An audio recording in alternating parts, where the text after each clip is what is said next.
पक्ष आणि शिवसेनेची जी युती झाली त्या काळामध्ये हिंदुत्वाच्या मुद्द्यावर, त्यातले एक प्रमुख शिल्पकार अटल बिहारी वाजपेयी होते. आणि अटलजींचा शब्द जो होता हा बाळासाहेबांसाठी फार महत्त्वाचा ठरत होता, किंवा बाळासाहेबांचा शब्द अटलजी मानत होते. असे अटलजी जरी आपल्यात आज नसले तरी आम्हाला आम्ही भाजपबरोबर नसलो तरी आम्हाला अटलजींचं स्मरण कायम होतं.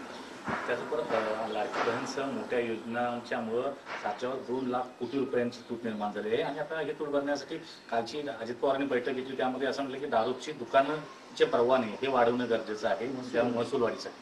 नाही, लाडक्या बहिणींना 1,500 रुपये देण्यासाठी ते लाडक्या बहिणींचे भाऊ आणि नवरे यांना दारुडे करणार आहेत. दारू प्या. 1500 रुपयासाठी संपूर्ण महाराष्ट्रात दारुडा करण्याचं त्यांचं जर योजना असेल तर ती अत्यंत गंभीर आहे. दारूचं दुकानं वाढवणार, त्यानंतर मी ऐकलं की ड्राय डे कमी करणार. जे काही दिवस हॉटेलमधून रेस्टॉरंटमधून दारू विक्रीवरती बंदी असते तर ती बंदी कमी करतायत. त्यानंतर शॉप्स आणि मॉलमधून सुद्धा दारू विक्री करण्यासंदर्भात काही एक प्रपोजल आलेला आहे, किंवा घरपोच दारू काही राज्यात आहे, त्या संदर्भात एक काही करून लाडक्या बहिणींना 1500 देण्यासाठी घराघरात दारू पोचवा असं एक नवीन विजन यांचं दिसतं आहे.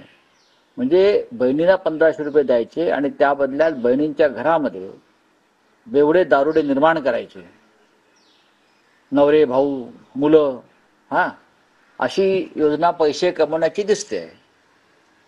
आणि ही अत्यंत गंभीर आहे, महाराष्ट्राच्या प्रतिमेला कलंक लावणार आहे. अजित पवारांसारखा नेता हा विचार करत असेल, अजित पवारांसारखा नेता या बाबतीत महसूल वाढवण्यासाठी, तर ते राज्याचं दुर्दैव म्हणायला पाहिजे.